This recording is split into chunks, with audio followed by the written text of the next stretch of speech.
All right, jumping right in. Today, we're going deep into all the stuff surrounding Trump and Zelensky, their interactions. And you've given us quite the mix here.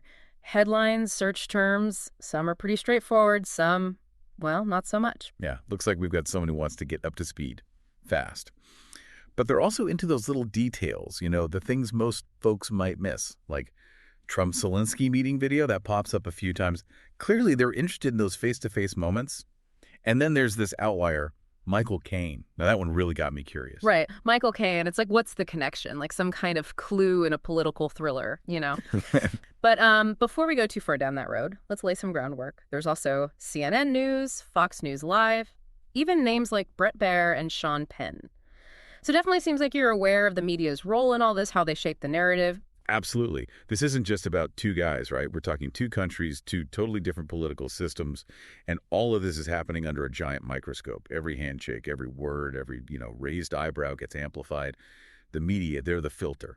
And to really get what was going on, you got to understand those filters. Okay, so media is a big part of it. But before we go down that rabbit hole, let's back up a sec. You searched who is Zelensky, so maybe you're looking for some background on the Ukrainian president. Yeah, a lot of people were asking that, especially early on. I mean, Zelensky's background, comedian and actor, that's not your typical world leader, is it?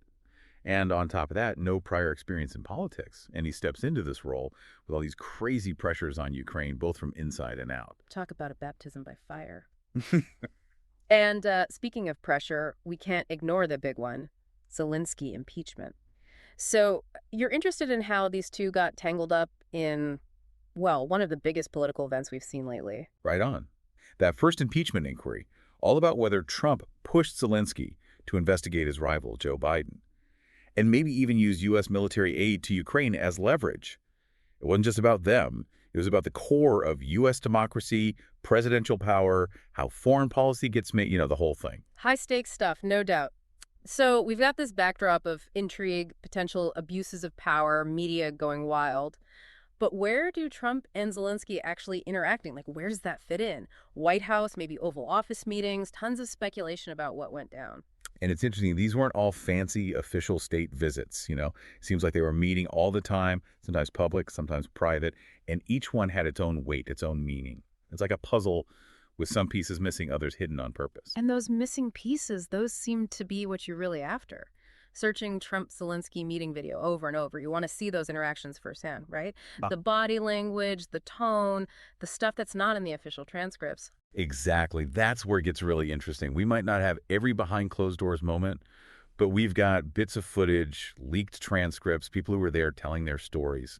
We can use all of that to start building a more complete picture. Okay, so we've got the scene. Two leaders, global politics, media frenzy, and a whole lot of unanswered questions. Where do we go from here? How do we untangle this web of interactions, figure out what it all really means? Well, I think the first thing is to look past the headlines, all the partisan spin. We need to look at those key meetings, and not just what was said, but what wasn't said. The power dynamics, what it meant for both Ukraine and the U.S., the whole picture. Sound like a plan. Let's get to it. Okay, so let's rewind a bit. Zelensky, he takes office, April 2019? And from your searches, it seems like things get really interesting that July 25th, that phone call. Trump and Zelensky. I'm seeing searches like Trump, Ukraine. What did Trump say to Zelensky? Definitely digging into that moment. Yeah, it was a big one, that's for sure. That phone call and then the White House putting out, a rough transcript, it all blew up, became the center of that whole impeachment thing. Did Trump use his power, as president, to pressure a foreign leader, to get dirt on Biden, his potential rival in the 2020 election? That was the question. Yeah, the Biden connection. I remember that being a huge debate back then. What exactly was Trump asking Zelensky about Biden? Like, what did he want him to do? So the main thing was Trump wanted Zelensky to start investigations into Joe Biden and his son, Hunter. Hunter Biden had business dealings in Ukraine, and Trump was pushing this idea that there was something shady going on. The implication, not said outright, but definitely there, was that maybe, just maybe, U.S. military aid to Ukraine, which they really needed, might depend on those investigations happening. Whoa, that's a power move. So basically, maybe Trump was saying, hey, you want our help? Dig up some dirt on my opponent. Pretty explosive stuff. How did Zelensky handle that? That's where Zelensky's political skills, maybe even his acting background, came in handy. He was very careful. Publicly, he downplayed any pressure from Trump, said everything was cool between them, emphasized how important the U.S. and Ukraine's relationship was. Diplomatic, you know. But behind closed doors, who knows what was really going on, what he was thinking, how he was trying to keep Ukraine safe and deal with this crazy situation. Like walking a tightrope, right? Right. And speaking of behind closed doors, I keep coming back to these Trump-Zelensky meeting video searches. Did any footage of their actual, private talks ever come out? Well, we have some footage of them together, press conferences, quick greetings, that kind of thing, but nothing from their private meetings. So we're stuck with transcripts, what people who were there have said, and a lot of different interpretations, often contradicting each other. It's like a puzzle, but you have to read between the lines, figure out the story from just scraps of information. Which is where the media comes in, right? You've got searches for all sorts of outlets. CNN, Fox News, The Guardian, even specific journalists, Brett Baer, Jim Acosta. Did you find big differences in how they covered this? Oh, yeah, for sure. It was like night and day. Total split down party lines reflected just how divided the U.S. was politically back then. CNN, for example, they really went after Trump, focused on the possible abuse of power, the quid pro quo idea, painted Zelensky as the victim of Trump's pressure. And I'm guessing Fox News had a different take. Totally different. They often downplayed the whole thing, sometimes even defended Trump, said he was being tough on corruption, fighting against a deep state conspiracy, that kind of thing. They pointed to Zelensky saying publicly that there was no pressure and focused on how important it was for the U.S. to support Ukraine. Two totally different stories, each one aimed at a certain audience, reinforcing what they already believed.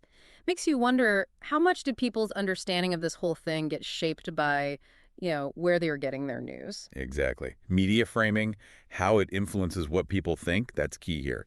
Did people get the full picture or just a version that fit their existing biases? And with searches like Trump-Zelensky shouting, reaction to Trump-Zelensky meeting, it seems like you're interested in how the public, how regular people reacted to these interactions. Was there outrage, been confusion, something else entirely? It was all over the place, really. Mirrored how divided the U.S. was, and the world for that matter. Some people were really disturbed by what Trump was doing, saw it as like betraying Ukraine, a dangerous sign for U.S. foreign policy. Others, they saw it as nothing, just a political attack, nothing to see here. So you've got all this going on, but what about Russia? What about Ukraine's actual situation? I see searches for Russia, Putin, even World War III. Definitely some anxiety there about the bigger picture. Absolutely. The U.S., they're Ukraine's most powerful ally. And any sign that that relationship is shaky that could embolden Russia, put Ukraine at risk, what Trump did, whether he meant to or not, it created uncertainty.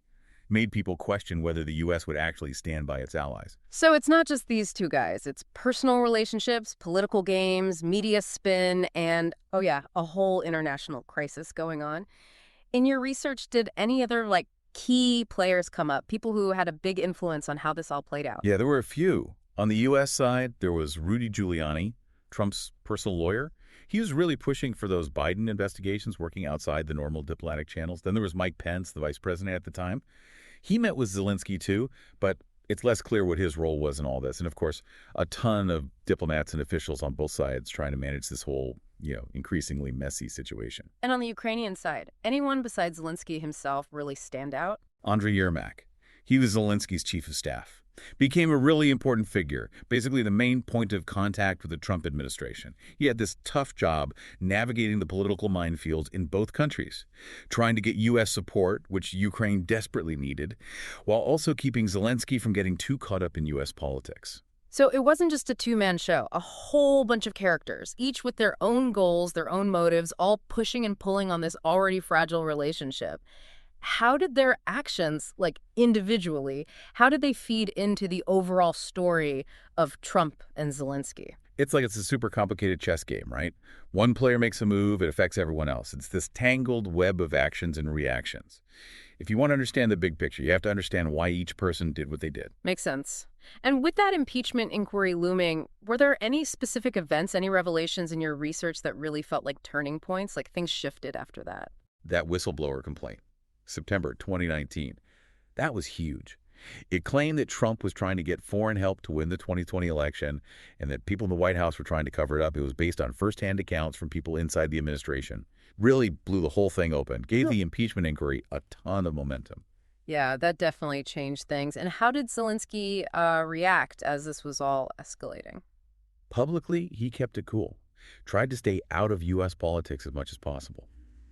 But you could tell the pressure from Trump, the impeachment inquiry, would put him in a tough spot, trying to balance keeping that crucial U.S. alliance with protecting Ukraine's independence.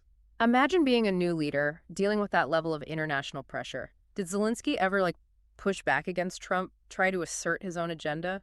There were some subtle moments, like there's this joint press conference, and Zelensky gets asked about investigating Biden. He deflects it really skillfully, emphasizes that Ukraine's judiciary is independent, steers the conversation away from what Trump wants. So playing the diplomat, but with a little bit of backbone. And the media, with all their different perspectives, how did they portray this back and forth? Still super partisan, each outlet filtering things through their own lens. But as the impeachment inquiry went on, more details started coming out about the pressure campaign, the cover-up attempts. Some outlets start taking a more critical stance towards Trump. So even with all the polarization, the story started to change as new information came out. What about public opinion? How were people reacting to all of this in real time? Public opinion, just as divided as everything else, mirrored the partisan split in the media. Social media, it became a battleground for competing narratives. Some people were saying Trump was abusing his power. Others were saying it was all a witch hunt. Sounds about right for social media. Did any specific people or groups emerge as really influential in shaping how the public saw things? You mentioned searches for Sean Penn and Bill Maher. Sean Penn, the actor, he was very vocal, criticized Trump a lot, said he was putting Ukraine at risk for his own personal gain. Bill Maher, the comedian, he was more nuanced, questioned what Trump was doing, but also questioned how effective the impeachment process was. So a mix of celebrity voices adding to the noise. What about regular people? Did you find anything about how they were reacting? Polling data from back then, it shows a super polarized public. How people felt about Trump and Zelensky, it really depended on their political party. It seemed like people were just, interpreting things through their own beliefs, not really engaging with the details. It's like even with factual events, how we see things is so subjective, influenced by all these outside factors. It's almost like we all live in our own little curated realities. Yeah, it's true. And that brings up something really interesting. We've been talking about the politics, the diplomacy, all that. But there's another layer here, the power of image, of how things are perceived. Oh, right. Those searches, Michael Caine, Zelensky height, the ones that seem so random at first, what's the connection? Maybe those searches, as strange as they seem, actually show a deeper understanding of who Zelensky is, how he handled those intense encounters with Trump. Okay, I'm listening. Explain this connection to me. Michael Caine. Think about him. He's got that presence, that voice. He often plays characters who are, strong, in control, even when things are tough. Maybe, subconsciously, you're making a link between him and Zelensky. Zelensky, despite being a comedian, he showed real resilience, real strength on the world stage. So it's a comparison based on, strength of character. But what about Zelensky height? How does that fit in? Height. We often connect it with power, with being dominant. Trump, he's a tall guy, and he definitely uses that, his size to be intimidating. Zelensky, he's not as tall. But in their meetings, he never seemed weak or scared. So you're saying the search for Zelensky height might be about a fascination with how Zelensky, even though he was shorter, could stand up to Trump, project confidence, even push back a little bit. Exactly. It's about more than just height. It's about the optics, how power dynamics are shown visually.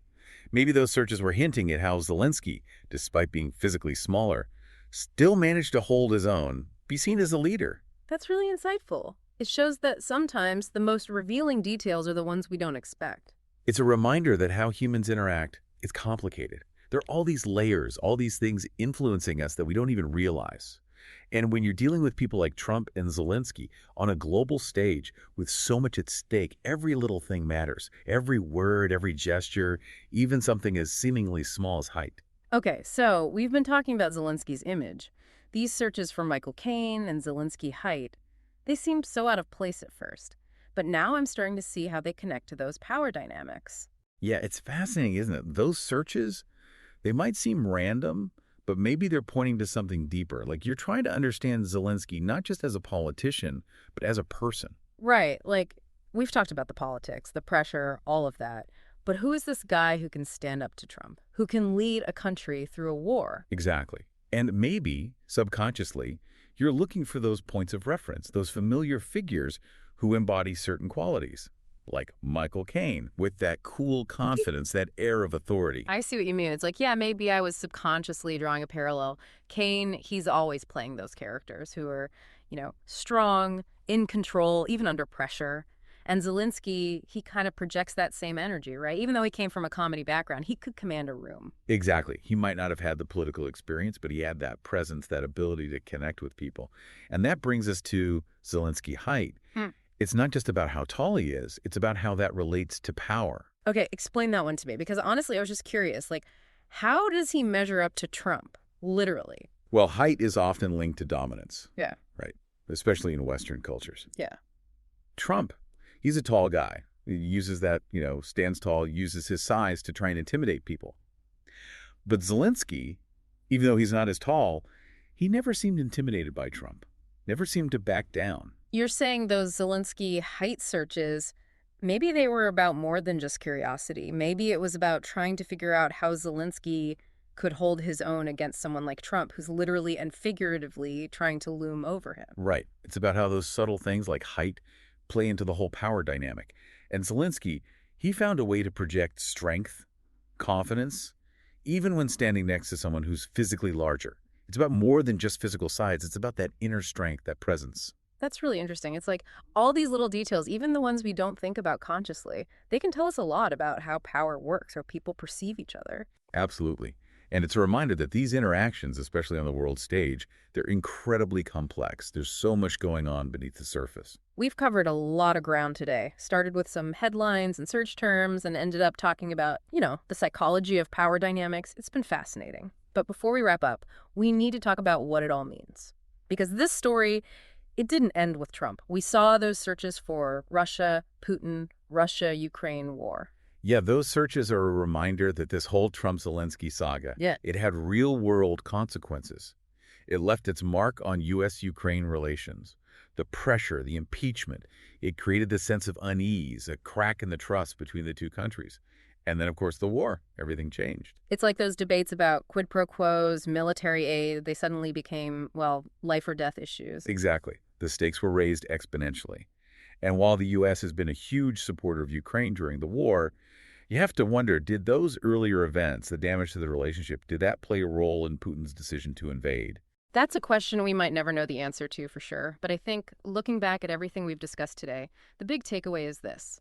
The relationship between Trump and Zelensky, it wasn't just some political drama. It had real, lasting consequences. It shifted the balance of power, exposed vulnerabilities, and ultimately, it continues to shape the world we live in today. And just like those seemingly random searches led us to some deeper insights, I think there's still so much to uncover, to understand about this whole saga. Well said. And on that note, we'll leave you with this. How will the Trump-Zelensky era, with all its twists and turns, how will it shape the future of U.S.-Ukraine relations? And how will it shape global security in the years to come? It's a question worth pondering. Because history, it has a way of repeating itself if we don't learn from it. Today is your lucky day. Today is the day that our $3 website works for you, paying you directly to your PayPal daily. Imagine $3 ongoing continuous payments to your PayPal account. Imagine falling asleep and waking up to $300 in your PayPal account. How would this make you feel? How could this help you? What bills could you pay? What kind of fun could you have? What does that retirement look like now? All for a one-time payment of $3. This website is DFY done for you, fully built and completely hosted, and never stops collecting payments for you. You have spent $3 on coffee on a regular, but that coffee won't help you create multiple streams of income. Click the link below.